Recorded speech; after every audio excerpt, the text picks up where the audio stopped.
गुरु तेग बहादुर सिमरिए करनो निद आए ताय। श्री गुरु तेग बहादुर जी दी अलौकिकता नूं बयान करता गुरुद्वारा बड़ी संगत वाराणसी। इत्थे धन धन श्री गुरु तेग बहादुर साहिब महाराज जी ने अपने चरण पाए ते 7 महीने 13 दिन तप किया। इत्थे धन धन श्री गुरु तेग बहादुर साहिब महाराज जी ने गंगा का सोमा प्रगट किया। गुरु तेग बहादुर साहिब महाराज जी के जोड़े गुरु तेग बहादुर साहिब महाराज जी का चोला साहिब, इस तो इलावा हथ लिखे हुक्मनामे इस गुरुद्वारा साहिब विखे शोभायमान ने। गुरु साहिब जी दी शांति, सरलता अते सहजता दी रूपमानी करदे इस पवित्र स्थान दे दर्शन कर संगतां निहाल होंदियां हन।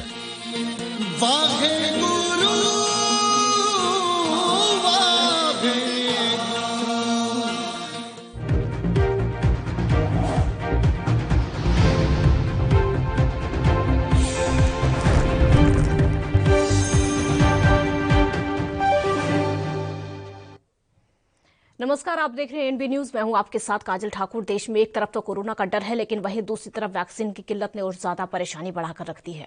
दिल्ली के उप मुख्यमंत्री मनीष सिसोदिया ने केंद्र सरकार द्वारा राज्यों को ग्लोबल टेंडर करने की बात की है और आपको ये बता दें कि केंद्र की आलोचना भी की है। साथ ही राज्यों को वैक्सीन उपलब्ध करवाने में केंद्र सरकार पर लचर रवैये का आरोप लगाया है।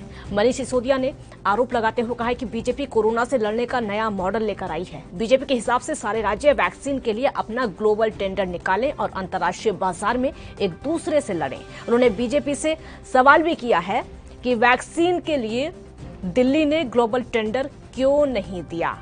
इन्हें पता होना चाहिए था कि केंद्र सरकार ने तो राज्यों के हिस्से की वैक्सीन विदेशों में बेच दी, लेकिन अब अपने राज्यों को नसीहत दे रही है कि राज्य खुद ग्लोबल टेंडर के द्वारा विदेशों से वैक्सीन खरीदें और उसकी आपूर्ति के लिए आपस में प्रतियोगिता करके लड़ें। आज जब संकट के समय में सभी राज्यों को साथ मिलकर इस महामारी से लड़ना है, तो केंद्र में बैठी बीजेपी राज्यों को आपस में लड़वाने पर तुली हुई है। सरकार का कोरोना मैनेजमेंट मॉडल अपने राज्यों को वैक्सीन न देकर पाकिस्तान, अफगानिस्तान, बांग्लादेश और अन्य राज्यों को वैक्सीन उपलब्ध करवाने का है और अगर राज्य वैक्सीन की मांग करें तो उन्हें ग्लोबल टेंडर का हवाला देकर गला काट प्रतियोगिता में झोंकना है, ताकि राज्य आपस में लड़े और केंद्र सरकार से सवाल ना करें। आप नेताओं और बीजेपी में कैसी राजनीति इस समय हो रही है, आपको सुनवाते हैं।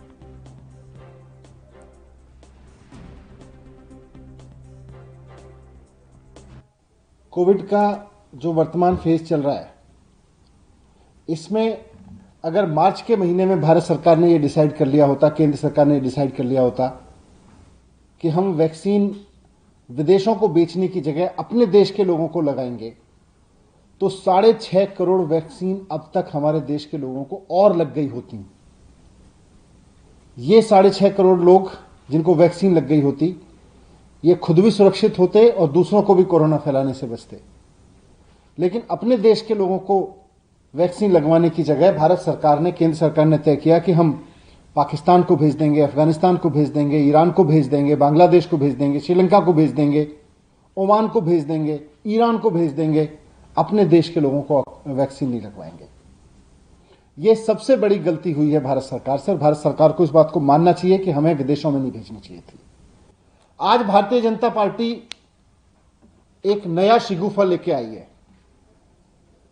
अपना फेलियर स्वीकार नहीं कर रही है। यह नहीं मान रही है कि कोरोना से निपटने में भारत सरकार का मैनेजमेंट फेल हो गया, हमारा वैक्सीन का मैनेजमेंट फेल हो गया। यह मानना चाहिए इनको और फिर नए सिरे से काम करना चाहिए जो गलती हुई।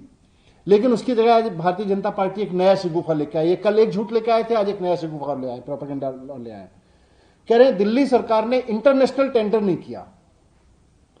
कह रहे हैं दिल्ली सरकार को इंटरनेशनल टेंडर करना चाहिए था, ग्लोबल टेंडर करना चाहिए था और वैक्सीन ले आनी चाहिए थी। सारे राज्य जाएं और जाके इंटरनेशनल कंपनियों के सामने ग्लोबल टेंडर करें और वैक्सीन ले आएं अपने लिए।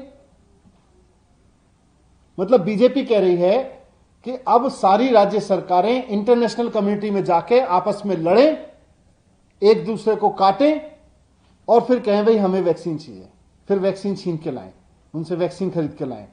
दिल्ली जाए हम यूपी से ज्यादा महंगी ले लेंगे, यूपी जाए हम बिहार से ज्यादा महंगी ले लेंगे, बिहार जाए हम पश्चिम बंगाल से ज्यादा महंगी ले लेंगे। सब इंटरनेशनल मार्केट में खड़े होके आपस में राज्य एक दूसरे से लड़के वैक्सीन लेके आए। ये भारतीय जनता पार्टी नया मॉडल लेके आई है वैक्सीन का, कोरोना से लड़ने का। शर्म नहीं आती है भारतीय जनता पार्टी के नेताओं को यह कहते हुए कि भारत सरकार कुछ नहीं करेगी, केंद्र सरकार कुछ नहीं करेगी, केवल राज्य जाएं, इंटरनेशनल कम्युनिटी में जाके खड़े हों और ग्लोबल टेंडर के जरिए वैक्सीन लेके आ जाएं। फिर भारत सरकार क्या करेगी? सेंट्रल गवर्नमेंट किस लिए done so far as vaccination is concerned, or so far as manufacturing of vaccine is concerned? It's a very, very specialized job, and COVAX is dealing with live virus. So ultimately you need to have that kind of security framework to deal with that. So please understand the policy which the opposition is using. They are only creating chaos and trying to mislead the people, whereas trying to shy away from their own responsibility. And every time any leader from the opposition ask them, what are your state governments doing? मैं चाहती हूं इस मंच से कि आप राहुल गांधी से पूछिए कि भाई महाराष्ट्र का हिसाब किताब दो, पंजाब का हिसाब किताब दो, छत्तीसगढ़ का हिसाब किताब दो, राजस्थान का हिसाब किताब दो। वो मुख्यमंत्री तो तुम्हारे थे, उन्होंने पेंडेमिक में क्या किया और उनका कितना कितना बजट था, उनकी क्या क्या व्यवस्थाएं हैं, उसका हिसाब दो। राज्य सरकारें क्या बैठने के लिए हैं? केंद्र सरकार ने राज्य चलाने हैं, तो फिर खत्म कर देते हैं ना, मुख्यमंत्री बनाना ही बंद कर दीजिए, प्रेसिडेंट बना देते हैं, प्रधानमंत्री की जगह प्रेसिडेंट लागू कर देते हैं। प्रेसिडेंट ही होना चाहिए भारत का। लोगों को यहाँ की जो व्यवस्थाएं हैं, जो क्वाज़ाई फेडरल स्ट्रक्चर है हम लोगों का, उसकी समझ नहीं है, गवर्नेंस स्ट्रक्चर्स की समझ नहीं है, और कम से कम भारत में रहने वालों को भी अपने गवर्नेंस स्ट्रक्चर की समझ रखनी चाहिए कि राज्य सरकारों की जिम्मेवारी को आप केंद्र सरकार की जिम्मेवारी के रूप में नहीं दिखा सकते। और केंद्र सरकार को अपना काम करना है, जो कि बहुत बहुत शिद्दत के साथ काम कर रही है, लगातार चिट्ठियां लिख रही है, लगातार चीजें भेज रही है, लगातार पैसों की व्यवस्था कर रही है, पीएम केयर्स के माध्यम से व्यवस्था है कि इन लोगों ने तो वेंटिलेटर्स तक खोले नहीं है। इस तरीके की हरकतें इन्होंने की। They not engage them the method which they have adopted nation. It is still time that India has to fight it together, and you cannot have distinctions that this primary health center or dispensary is being run by MCD, so I will not fund it. This primary health center is I will use the MCD staff, but I will not give them facilities, and out of 150 centers I will reduce 60 centers so that I can hang my picture. That is not the way you can fight this pandemic. Pandemic has to be fought with everyone coming on board together.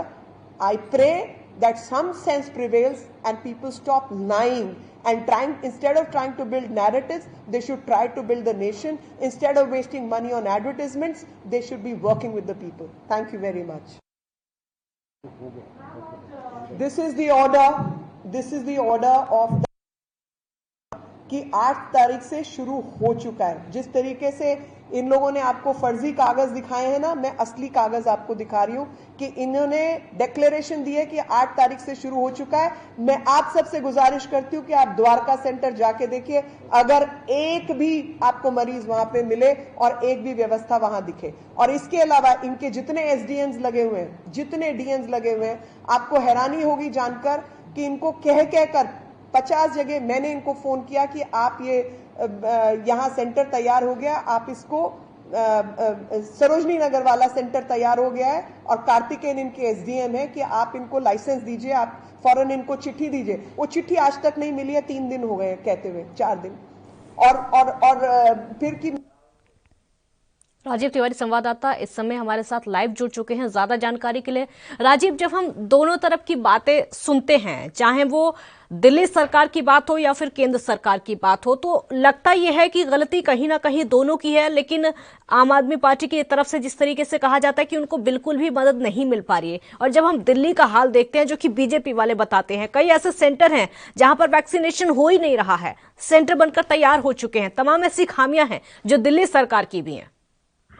देखिए बिल्कुल भाई, इस तरीके से बात करें दिल्ली सरकार की और क्या कहते हैं केंद्र सरकार की, दोनों ही तरफ से खामियां जरूर है, क्योंकि जिस तरीके से लगातार दोनों की तरफ से कोशिश होनी चाहिए थी कोरोना काल को रोकने के लिए, वो ही दोनों तरफ से नहीं की गई और इसका खामियाजा जनता को भुगतना पड़ा और जनता अभी तक परेशान है। क्योंकि अस्पतालों की बात करें या फिर कोविड सेंटरों की बात करें, यहाँ पर वैक्सीन का टीकाकरण किया जा रहा है, उन सेंटरों की बात करें वहां पर भी कहीं ना कहीं दिक्कतें जरूर है। मगर जिस तरीके से लगातार कहीं ना कहीं जो रोल केंद्र सरकार का होना चाहिए था वो केंद्र दिल्ली सरकार के साथ नहीं दिख रहा, और दिल्ली सरकार का जो रोल होना चाहिए था वो केंद्र सरकार के साथ नहीं दिख रहा, और जिसका खामियाजा जनता को भुगतना पड़ रहा। मगर सीधे सीधे बात करें तो वैक्सीन कहीं ना कहीं वैक्सीन को लेकर भी कालाबाजारी जरूर की जा रही है। ना ही दोनों सरकारों की तरफ से कोई ऐसा कदम उठाया जा रहा था कि कालाबाजारी रोकी जाए, ना ही ऑक्सीजन को लेकर ऐसा कोई कदम उठाया जा रहा है जिससे कहीं ना कहीं ऑक्सीजन की जो कमी है वो पूरी हो सके। मगर कहीं ना कहीं जो अस्पतालों के हालात है वो बिल्कुल सबके सामने है, क्योंकि जिस तरीके से लगातार हमने कुछ दिनों के अंदर देखा कि लोग बाग मर रहे हैं, अस्पतालों के अंदर जगह नहीं है, बेड नहीं मिल पा रहे हैं। अस्पताल प्रशासन की तरफ से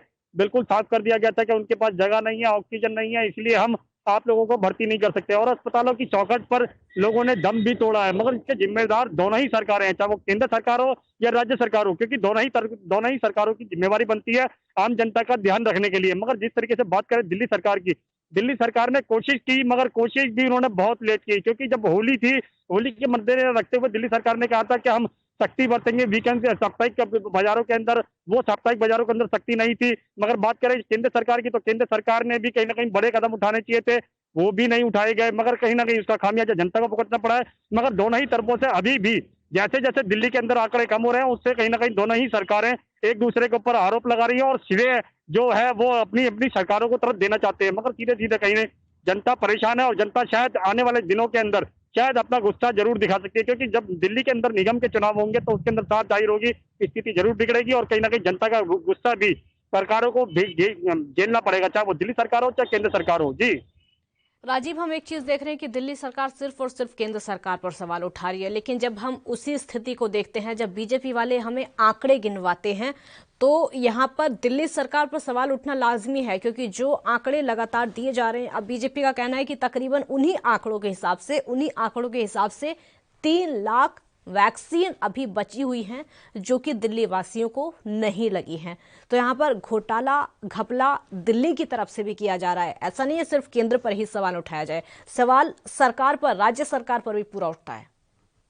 देखिए, दोनों ही सरकारों की हम जिम्मेवारी बनाते हैं, क्योंकि जिस तरीके से जनता जो चाहती है कि दोनों ही सरकारों को वोट दिया जाता है, दोनों ही सरकारों के कहीं ना कहीं जो नुमाइंदे हैं सत्ता में आते हैं और कहीं ना कहीं जनता का ध्यान रखने के लिए बैठाए जाते हैं। मगर जिस तरीके से दोनों ही सरकारों की बात करें या फिर चाहे आम आदमी पार्टी की बात करें, आम आदमी पार्टी ने दिल्ली के अंदर कोविड कंट्रोल करने के लिए जो स्थिति जिस समय करनी चाहिए थी उस समय नहीं कर पाई, क्योंकि अप्रैल के महीने के अंदर जो स्थिति थी वो कहीं ना कहीं डरावनी थी और दिल्ली सरकार ने लगभग हाथ खड़े कर दिए थे। मगर बात करें वैक्सीन को लेकर तो वैक्सीन के लेकर भी कहीं ना कहीं भाजपा की तरफ से कहा जा रहा है कि अभी 3 लाख वैक्सीन बची हुई है, मगर जिसके अंदर कालाबाजारी जरूर हो रही है, क्योंकि वैक्सीन जो लगातार कहीं ना कहीं काले हाथ ऐसे लोगों के हाथ में जा रही है जो कालाबाजारी कर रहे हैं और दुगने से तिगने दाम, यानी कि दुगने से तिगने दाम भी लिए जा रहे हैं। अगर 1000 रुपए की वैक्सीन है तो कहीं ना कहीं इसके 5, 15, 20 हजार रुपए लिए जा रहे हैं और प्राइवेट अस्पतालों के अंदर तो और ज्यादा लिए जा रहे हैं। कहीं ना कहीं इसके अंदर जो कालाबाजारी है उसके रोकने के लिए कहीं ना कहीं दिल्ली सरकार और केंद्र सरकार दोनों की जिम्मेवारी बनती है। मगर कहीं ना कहीं ऐसा लगता है कि इन लोगों के कहीं ना कहीं नुमाइंदे जो है या फिर अधिकारी जो है या फिर कोई संपर्क जो है वो कहीं ना कहीं इस तरीके के गेम कर रहे हैं और जिससे कहीं ना कहीं खामियाजा जनता को भुगतना है। मगर जिस तरीके से जनता कहीं ना कहीं परेशान है और जनता कहीं ना कहीं दिल्ली सरकार हो या फिर केंद्र सरकार हो, दोनों से कहीं ना कहीं नाराज होती नजर आ रही है। जी राजीव, लॉकडाउन से अब तक दिल्ली में क्या कुछ बदला है, कितना बदलाव नजर आया? क्योंकि कुछ समय पहले हमने स्थिति देखी थी, अस्पतालों के बाहर किस तरीके से लंबी लंबी लाइनें लगी हुई थी, लोगों की मौत का सिलसिला लगातार देखने को मिल रहा था और बवाल हाहाकार देश की राजधानी में एक तरीके से देखने को मिल रहा था। लेकिन अब धीरे धीरे लॉकडाउन जैसे जैसे लगा है वैसे केसेस थोड़े थोड़े कम होने लगे हैं। क्या कुछ बदला है दिल्ली में?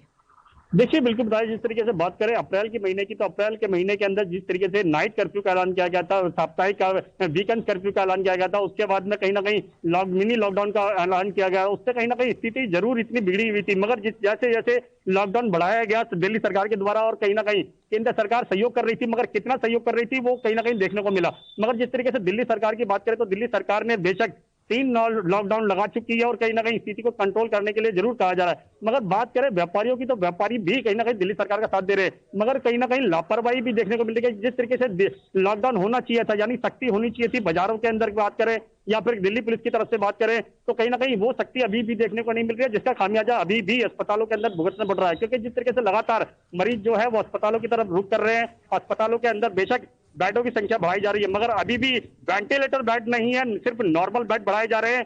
चाहे वो रामलीला मैदान के अंदर की बात करें जहां पर 500 बेडों का कोविड सेंटर बनाया गया, उसके अंदर भी अभी इतनी सुविधा नहीं है, मगर कोशिश जरूर की जा रही है। मगर कोशिश कहीं ना कहीं दिल्ली सरकार और केंद्र सरकार दोनों के साथ मिलकर करनी चाहिए थी, मगर अभी भी तालमेल नहीं है और जिसका खामियाजा जनता का भुगतना पड़ रहा है। जी बहुत शुक्रिया राजीव आपका इस पूरी जानकारी के लिए। तो दिल्ली में सिर्फ और सिर्फ राजनीति हो रही है, वैक्सीन को लेकर राजनीति हो या फिर ऑक्सीजन को लेकर राजनीति हो या फिर अस्पतालों की स्थिति को लेकर राजनीति हो। छोटा सा ब्रेक यहाँ पर लेते हैं, जल्द हाजिर होंगे। आप देखते रहिए ANB news.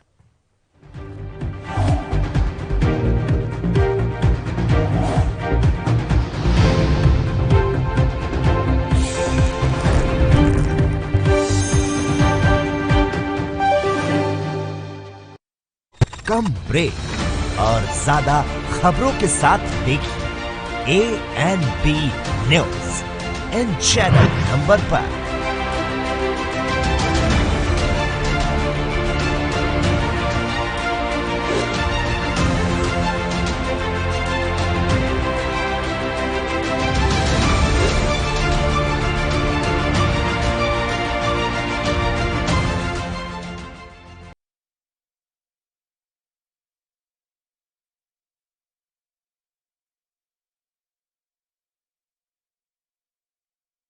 Guru Tegh Bahadur सिमरिए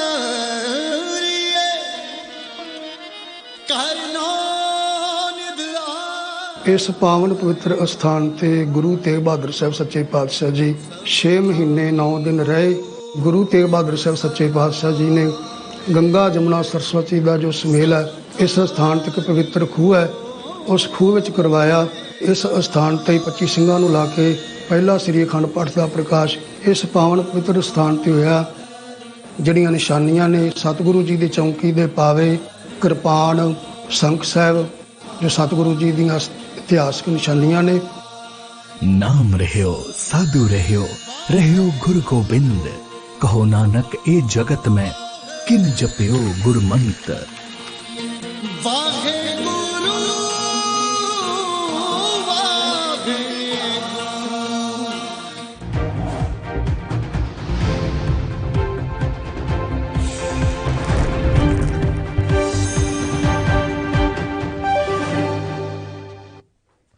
break के बाद एक बार फिर स्वागत है आपका। तो कोरोना की स्थिति लगातार बिगड़ती चली जा रही है। भले ही कोरोना के केसेस थोड़े से कम हो रहे हैं लेकिन स्थिति जो है अभी संभल नहीं पा रही है, लेकिन वैक्सीन की दिक्कत बहुत ज्यादा है। हमारे साथ इस समय चर्चा करने के लिए डॉक्टर अशोक शासन जुड़ चुके हैं। डॉक्टर अशोक, बहुत स्वागत है आपका एएनबी न्यूज पर। डॉक्टर अशोक, इस समय सबसे ज्यादा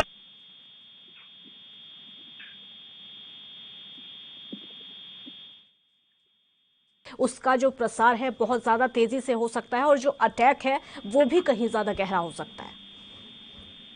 हाँ जी, हेलो डॉक्टर अशोक, आवाज सुन पा रहे हैं मेरी?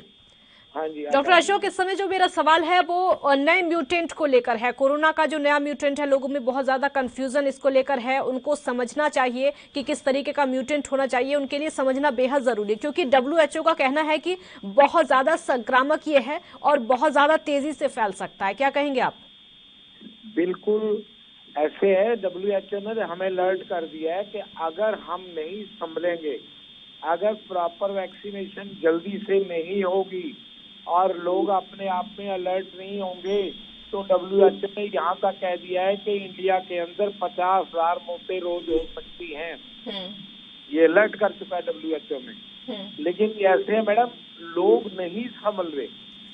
अभी भी आप लॉकडाउन लगा दिया, दुकानें बंद कर दी, उसका कोई फायदा नहीं है। लोग सड़कों पे वैसे ही घूम रहे हैं जैसे पहले घूमते थे। लोग जो है अलर्ट है ही नहीं, मास्क नहीं पहन रहे, उसको सीरियस भी नहीं दे रहे और आने वाले टाइम में तो फिर बहुत ही ज्यादा हमारे लिए प्रॉब्लम खड़ी हो सकती है। आप बाजार में देखो, कहीं देखो, लोग मास्क ही नहीं पहन रहे। जहाँ पुलिस है वहाँ तो नहीं है, लेकिन गलियों में बाजारों के अंदर वैसी की वैसी स्थिति है जो पहले थी। तो इसलिए ये कोरोना ज्यादा फैल रहा है। हमारे पास आ रहे हैं पेशेंट, 3-4 पेशेंट कोरोना के रोज आते हैं। इतना बुरा हाल है। डॉक्टर अशोक, इस समय सबसे बड़ा सवाल ये भी है कि जो स्थिति इस समय हमारे देश में है उससे डरा जाए या फिर आगे के लिए लड़ा जाए? डरा भी जाए और लड़ा भी जाए, दोनों चाहिए। होश और जोश हमें दोनों चाहिए। इसको तो डील कर रहे हैं, और आने वाले टाइम के लिए भी पूरी हमें तैयारी करनी पड़ेगी, क्योंकि कह रहे हैं अब जो कोरोना आ रहा है वो बच्चों पे आएगा, तो बच्चे बेचारे नाजुक है, बता नहीं सकते कुछ नहीं, और सारे डॉक्टर भी डील नहीं कर सकते बच्चों को, और इतने पेडिट्रिशियन हमारे पास है नहीं कि हम उनको देखेंगे। तो इसका मतलब ये हुआ कि अगर खुदा ना करे ये प्रॉब्लम आ जाती है तो बच्चों की कैजुअलिटीज बहुत ज्यादा होंगी, और बच्चे रोक नहीं सकते। आप बच्चे ने घूमना है, फिरना है, हम तो बड़े तो अंदर बैठ जाते हैं, समझते हैं मास्क पहनना है, सब करना है, लेकिन बच्चों को बेचारे को समझ नहीं है, तो वो तो पहले भी अलर्ट हो चुके हैं। उसकी तैयारी हमें ऑलरेडी पहले ही करनी पड़ेगी, नहीं तो बहुत ज्यादा कैजुअलिटीज होंगी।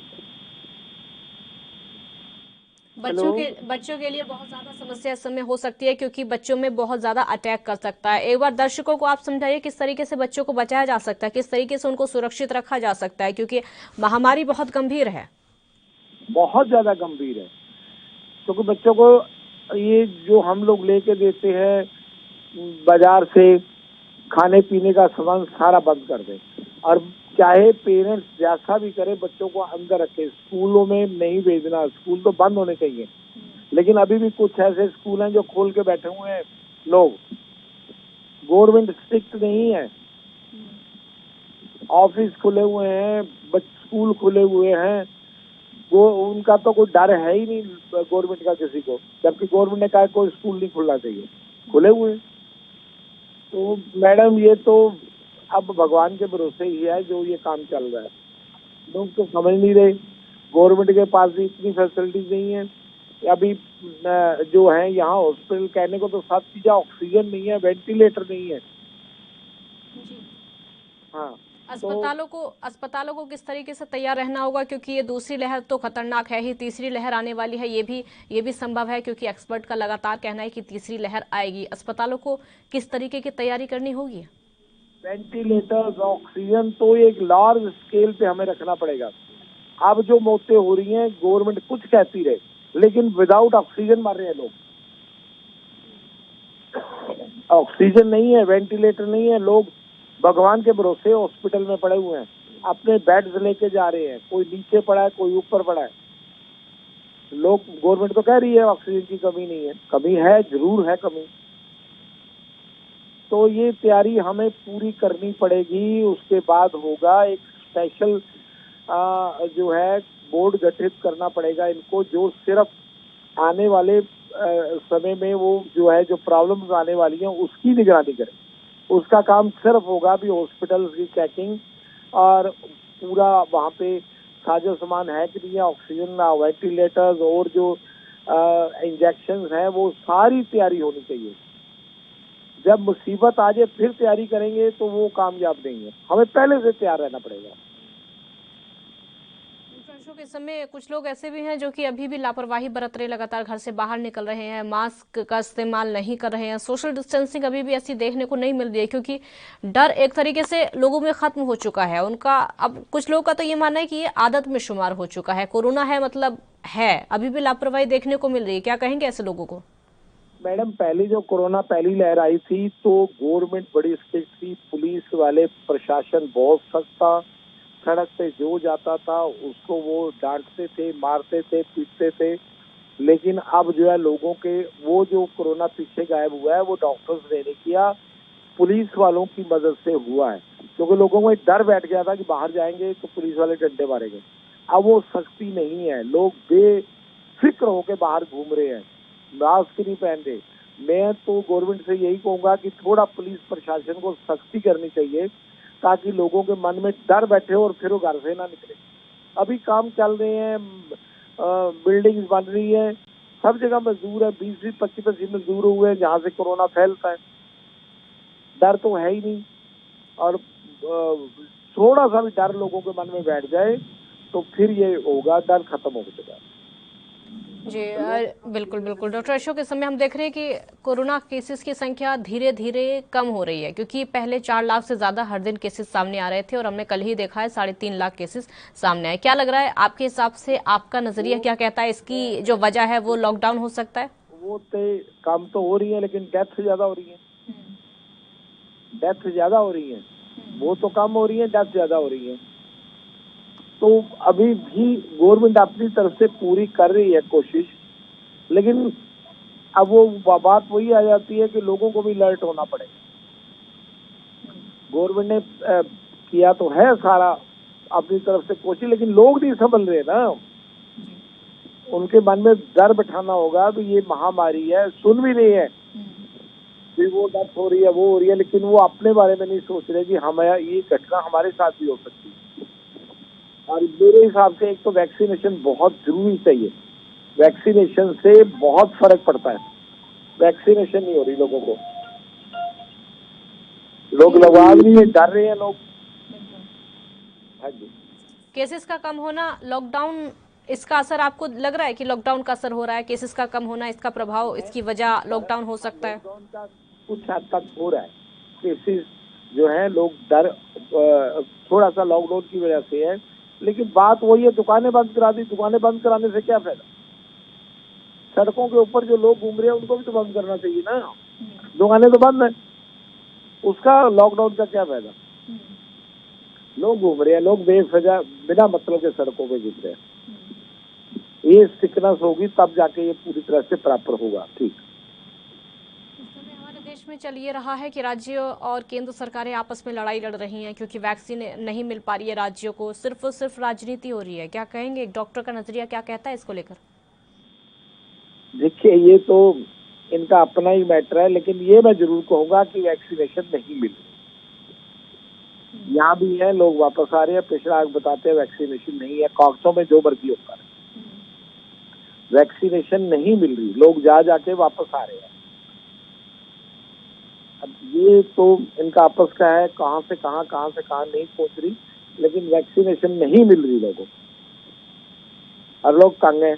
और मैं ये देखा है। ठीक है, बहुत शुक्रिया आपका इस पूरी जानकारी के लिए। तो राज्यों में टकराव की स्थिति इस समय बनी हुई है, लोगों को वैक्सीन नहीं मिल पा रही है, केंद्र सरकार से राज्यों को वैक्सीन नहीं मिल पा रही है, जिसके चलते सिर्फ और सिर्फ राजनीति देखने को मिल रही है। कैसे वैक्सीन मिलेगी, ये समय बड़ा सवाल है। राज्यों को कैसे वैक्सीन मिलेगी, दिल्ली को कैसे वैक्सीन मिलेगी, सिर्फ और सिर्फ परेशानी बढ़ती जा रही है, समाधान चारों तरफ नजर नहीं आ रहा है। बहुत शुक्रिया आपका। देखते रहिए ANB न्यूज। नमस्कार।